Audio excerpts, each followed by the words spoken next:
Krishna. Today, my name is Alexander, and today I'm going to give a class on the enemies within, the robbers of the self. And I'm going to sing Jaya Radha Madhava.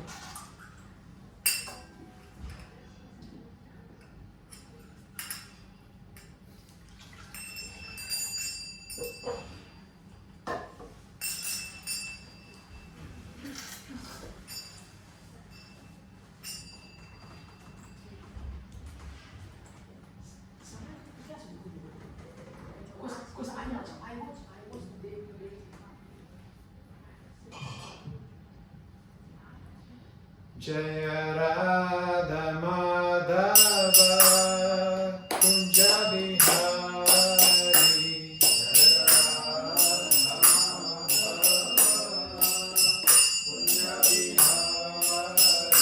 Jaya Radha Madhava Kunja Bihari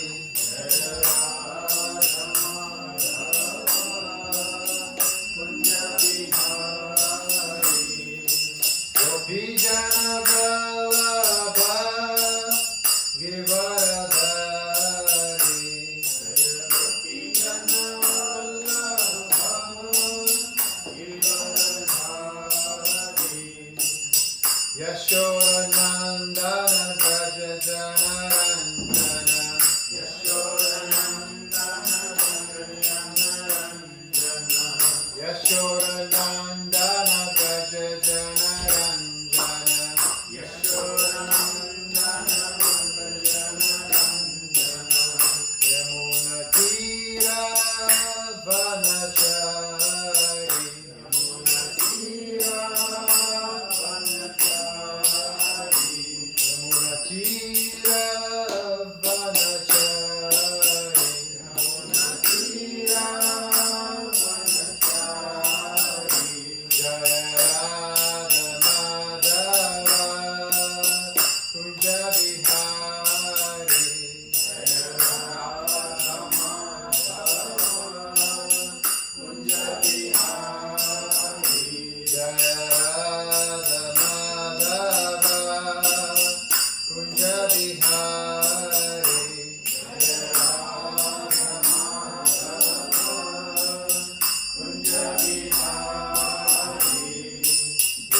Vijana Vallabha Givaradhari Vijana Vallabha Givaradhari Gopijana Vallabha Givaradhari Gopijana Vallabha Givaradhari Yashoda Nandana Braja Jana Ranjana Yashoda Nandana Braja Jana Ranjana Yashoda Nandana Braja Jana Ranjana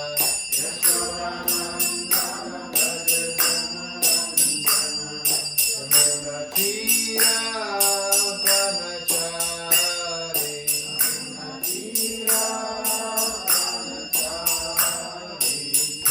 Tira Vanachari Tira Vanachari Hare Krishna Krishna Krishna Hare Hare Hare Rama Rama Rama Rama Hare Hare Hare Krishna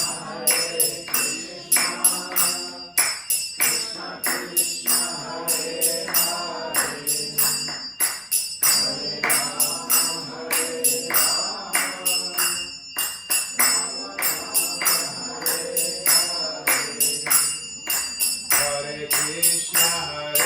Krishna Krishna Krishna Hare Hare Hare Rama Rama Rama Hare Hare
Vasudevaya. Om Namo Bhagavate Vasudevaya. Om Namo Bhagavate Vasudevaya. Om Namo Bhagavate Vasudevaya. Om Namo Bhagavate Vasudevaya. Om Namo Bhagavate Vasudevaya. So today we're going to discuss about the enemies within, the robbers of the self. And anyone has any idea what enemies are there that prevents us from deepening and approaching Krishna? Maya. That's number one. Hare Krishna. Think you're not intelligent enough? Intelligent enough. Yeah. That's good. Hare Krishna. The mind. Today I'm going to share about the three of them that causes us the silent enemies that often is unnoticed and create a spiritual harm. And these are not just thoughts; they are thieves. And so the first one is the excuses. Excuses are seducers. So excuses sounds convincing and feel very comforting, and they destroy our potential. And so for this, I'm going to use an analogy about the car. Where do cars come from? Perhaps you heard from Prabhupada's books. They come from a manufacturer. And what happens when something goes wrong? We usually go to the original manufacturer. And if we don't go to the original manufacturer, we go to somewhere else. Then we have temporary results and lousy effects, and it can even get worse. And so, similarly, when we experience suffering or mental, emotional, physical, where do we go? We usually go to doctors, physicians, and therapists. But we forget that the original manufacturer of the soul is Krishna. So the problem is that we are trying to solve internal problems with external solutions. So we always forget about Krishna, and we go to we trying to solve only the symptoms of our suffering. and that can be compared with a painkiller. When we have a tooth problem, and we can drink a painkiller, and we may not feel any pain, but the problem is still there. The root cause of the problem is still there. And if we keep ignoring that, then eventually we can lose our tooth. And so it can go up to the point that we can lose our own life if we keep ignoring the root cause of the problem. And so excuses always keep us going to the wrong shops, not to the original manufacturer. And this seduces, they whisper, I don't have time for japa, or I am too fallen to be spiritual. Let me fix my life first, then I'll surrender. These are three excuses that sometimes some of us. Yeah. Oh. What is going on?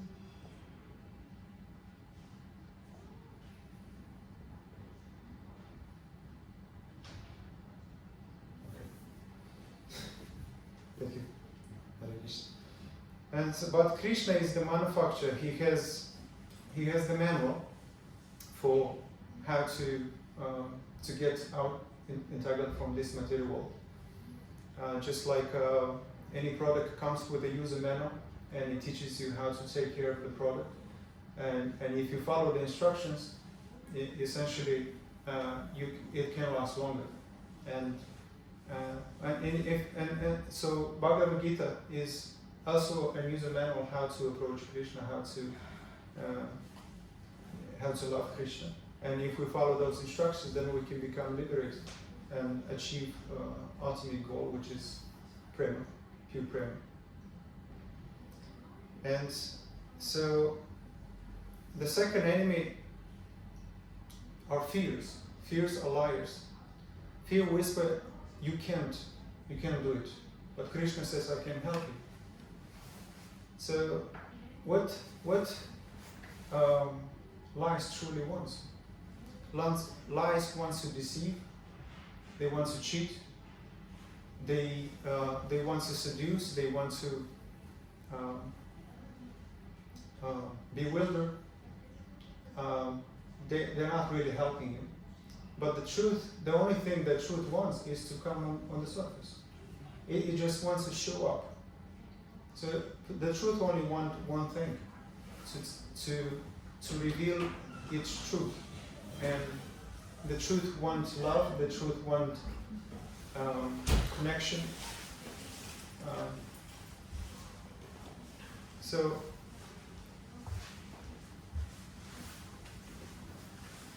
here's, and Krishna says in the Gita, Kuntaya pratijanahi nama bhakta pranashyati. My devotee is never lost. Just as the seed disappears when it comes a flower, a fear disappears.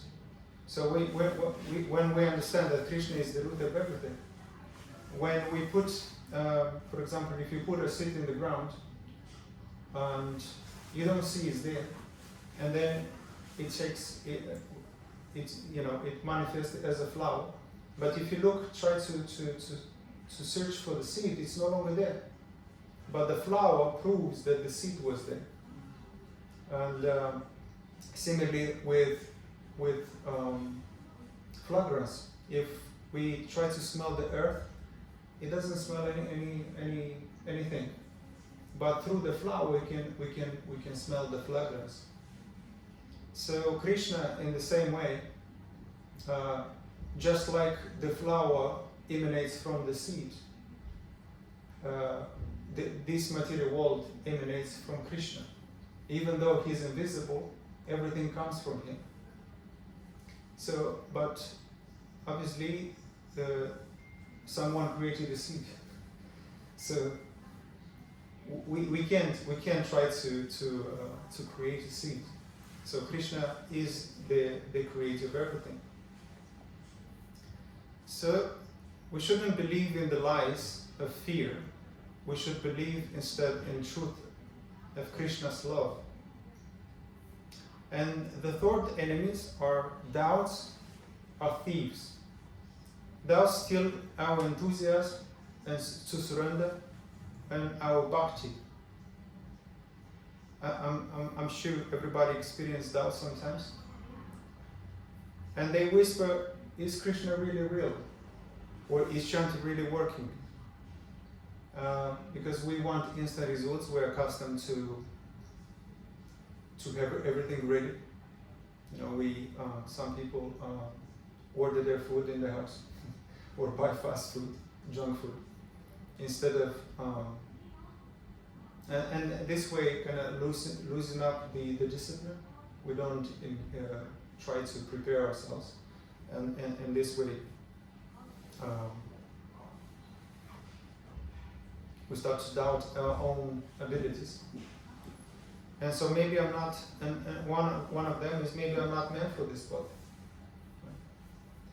But consider the story of two wolves. There was a story where the grandpa is teaching his child, his grandson, about suffering, and he said, there is a war in me between two wolves.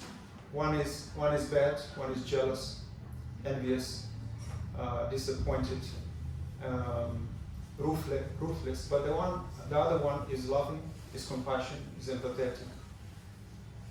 And the same war happens within each of us. So his grandson thought for a second and asked, so which wolf will win? And he said, the one you feed. And so doubts is like a wolf, but faith is the conqueror. So the question is, how do we cultivate our faith? And faith can be cultivated when we associate ourselves with other Vaishnavas, with devotees, when we read Prabhupada's books, and we approach a spiritual master and take instructions and practice some form of devotional service. Therefore, that faith gradually becomes awakened. And so, who are you feeding through your thoughts, your associations, or your need and your actions? Good questions to ponder upon. Here's a verse from Srimad Bhagavatam 1.7.6 that says, the material miseries of the living entity which are superfluous to him can be directly mitigated by the linking process of devotional service. But the mass of people do not know this, and therefore the learned Vaishnava Vyasadeva compiled this Vedic literature, which is in relationship to the Supreme Truth. So devotional service is what annihilates all these doubts, fears, and what was that? Which one? Excuses. Excuses are seducers. So only devotional to the Supreme Lord can remove all these things from our heart. So, what we should do instead is feed our faith, and our doubts and fear, because it will start.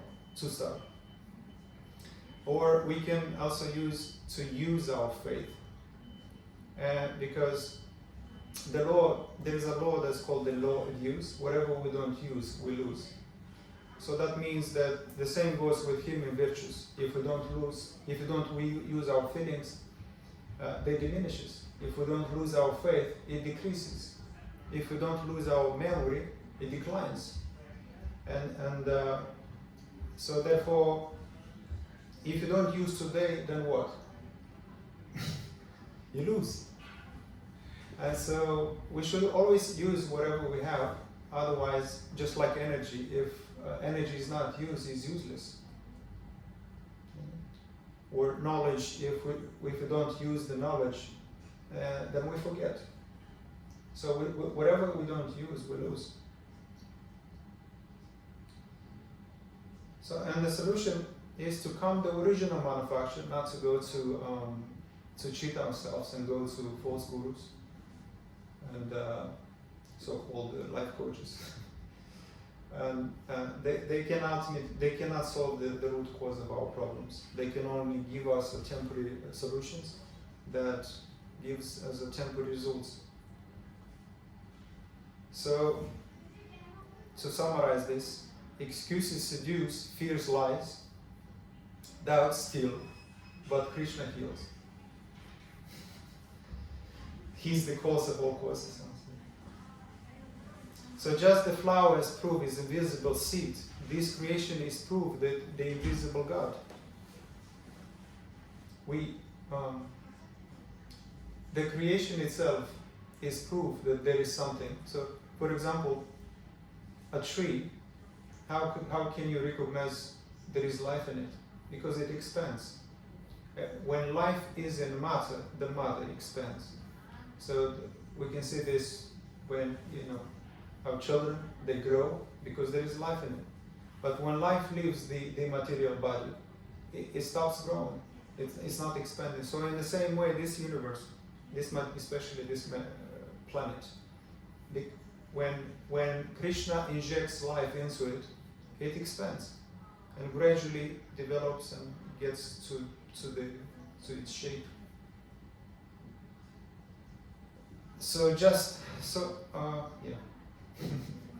There is, you're probably familiar with Garanshtakam in the morning, Mangal Arti.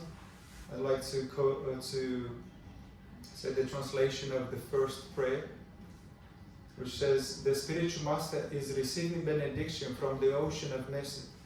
Just as a cloud pours water on the forest fire to extinguish it, so the spiritual master delivers the materially afflicted world by extinguishing the blazing fire of material existence.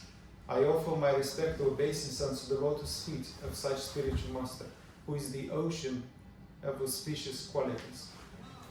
So this is very instructive prayer to our Guru, that because only a Guru, a Vaishnava, can extinguish the forest fire of material ignorance and deliver us from this material world, so we can step outside of this material world. And the blazing fire is like our inner fight, the walls, the fears and doubts. And our attempts to solve this fire with external help, without turning to God, is like trying to stop the forest fire with a bucket. It's practically impossible. And only the mercy of Krishna through the Guru and Bhakti can pour like a cloud and extinguish the blazing fire of material existence. And here's another from Srimad Bhagavatam, quote 127, that says, by rendering devotional service unto the personality of God, Shri Krishna, one immediately acquires causeless knowledge and detachment from this world. This shows that devotion replaces ignorance. Fear and doubts naturally, just like the light drives away by the darkness. So when Krishna is in our life, is equal with the sun.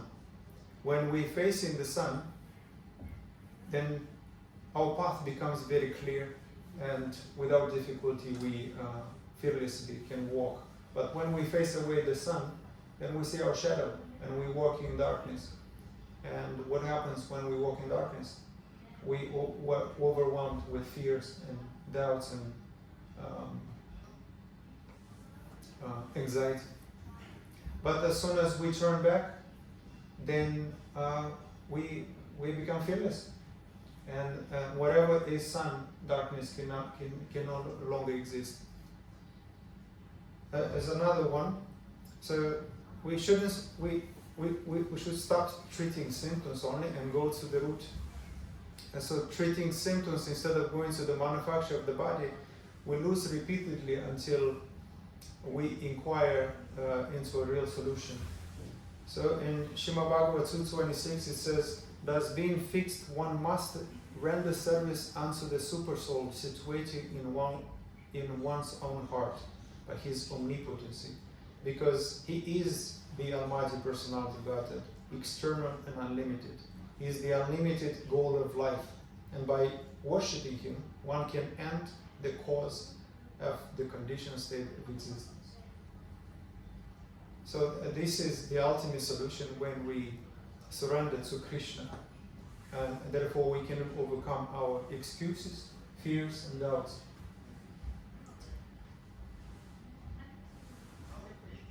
There's additional enemies that I've been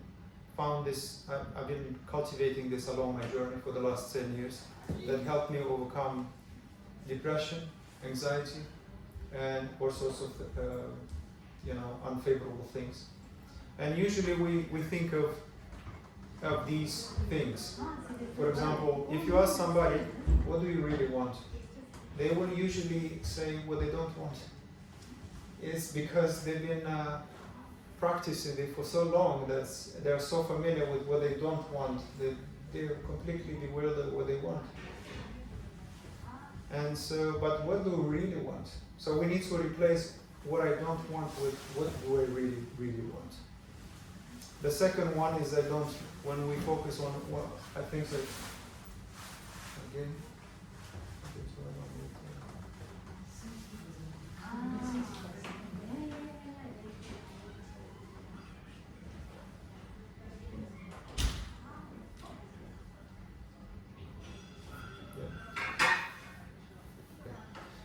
when we focus on things we don't love, instead of focusing, what do I really love? So if you focus on what I don't want, what I don't love, it creates a little bit of stress, a little bit of anxiety. And especially the most prominent one, often we focus on what we don't have, instead of what we have. And then one thinks, I cannot do this, I don't have this, I don't have enough resources, my mind is terrible, I don't have enough knowledge, and so I can't do this, I can't do that, or I cannot control this.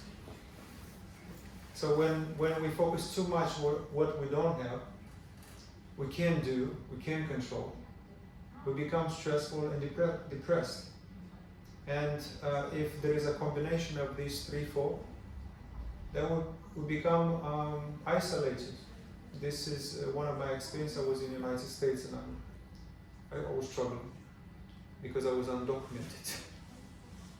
And I couldn't find work, I didn't have money, and I was behind bills. And I was focusing primarily what I can do, can't find work, I don't have papers, I don't have money, therefore cannot have food to eat. I don't want this, I don't want that. This job is not for me, I was even picky, even in time of suffering. So I was not humbled enough, but it taught me a lot. I found meaning in suffering. And often especially in relationships, we focus on things we can't control. We want to control relationships, we want to control the results, other people's behavior, and this drags a lot of energy. And also, what I don't believe and I don't appreciate. This is huge. We often have enough things to start with, and there are many things to be grateful for, because the gratitude is the greatest multiplier. And when we're grateful, it actually multiplies in our life. And when we're not, whatever we're not grateful for, it seems like it goes away from us. We lose what we're not grateful for. It either breaks, somebody stole it, or things happen. But if we're not grateful, we are gratefuls. So we really need to focus on appreciation, because it's very easy to start with gratitude, and the easiest way to do it is to think of your body. Thank you for my legs. I can walk. I can come to the temple. Thank you for my arms. I can actually wash the floor of the Supreme Lord. Thank you for my eyes. I can see. I can witness darshan, and what we can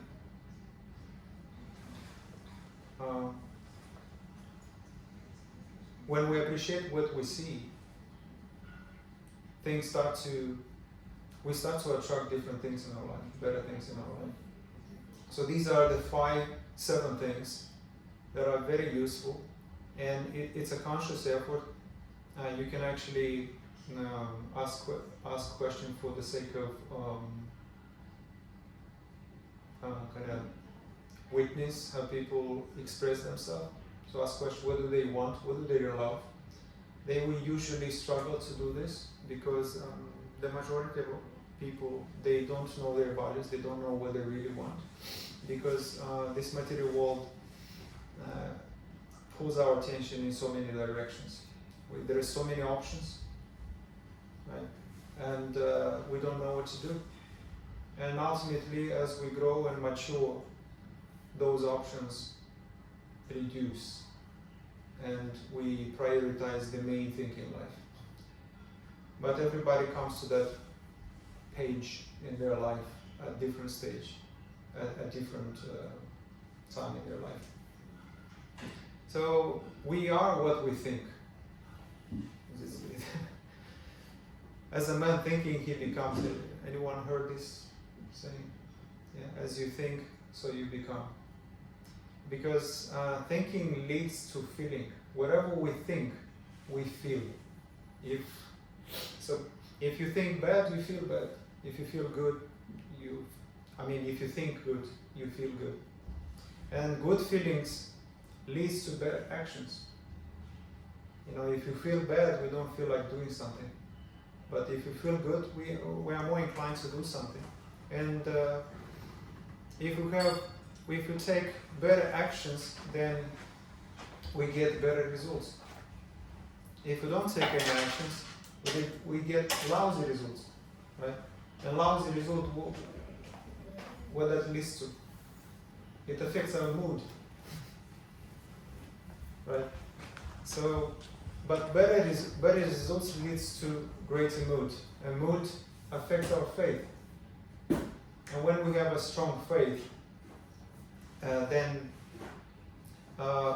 we can take more actions, more inclined to practice devotion service, for example. And if our faith is declined, then we take no actions. We will procrastinate. This is one of the main, a big enemy of procrastination.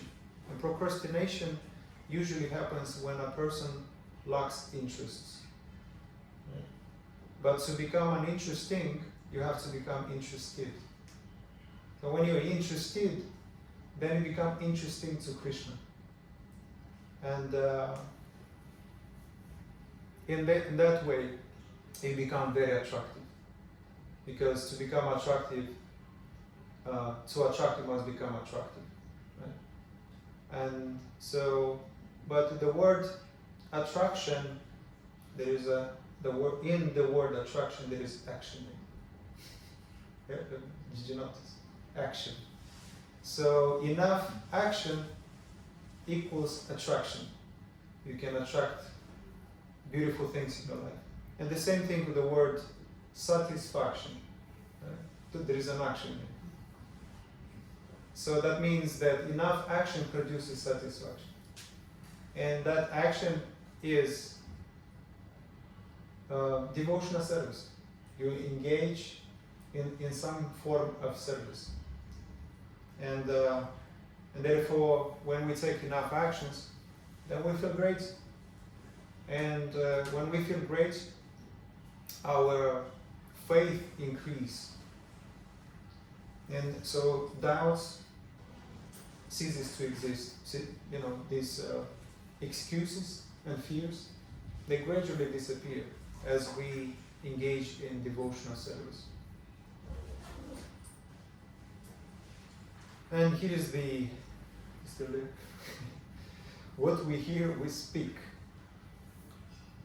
When we hear something, we usually repeat. Often you hear a song and all of a sudden you find yourself unconsciously singing. So we speak what we hear, but we do what we see. So for that reason, we need to expose ourselves with, to associate with other Vaishnavas, with persons who think high and live simple.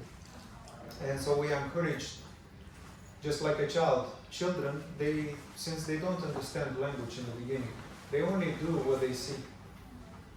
Right? You tell them, don't touch that, they will still touch it. Because they don't understand what you're saying. But if you show them how to do it, they will follow. And unfortunately, as we grow, as we learn the language, this habit remains. We still do what we see in spite of understanding the language. That expands into our adulthood. And for this reason, if our association is engaged in all sorts of unfavorable activities or sinful activities, we are more inclined to do it. We are tempted in that sense. There is a saying in Christianity that just because you can resist the devil doesn't mean you have to tempt yourself. Right? So, from Vaishnava perspective, I would say just because you think you can resist Maya doesn't mean you have to consciously tempt yourself to it. Sometimes people say, that watching these movies doesn't affect me, or I don't care about money, or women, or whatever. But then, and so they expose themselves to those kind of association or a movie. And Maya basically, so gotcha all the time, right? So you watch one movie and then a desire is born, a material desire is born. And we stay in this material as a result of that. So what we read, we think. Reading is like the geometry of thinking. The more you read, the better you think. And the better you think, the better you feel. And so, when I discovered reading, essentially, most of my life I didn't read books. I didn't even know these kind of books exist. Nobody told me. So when I read my first book, I was blown away. I was like, oh my God. Why nobody told me these books exist? Nobody told me.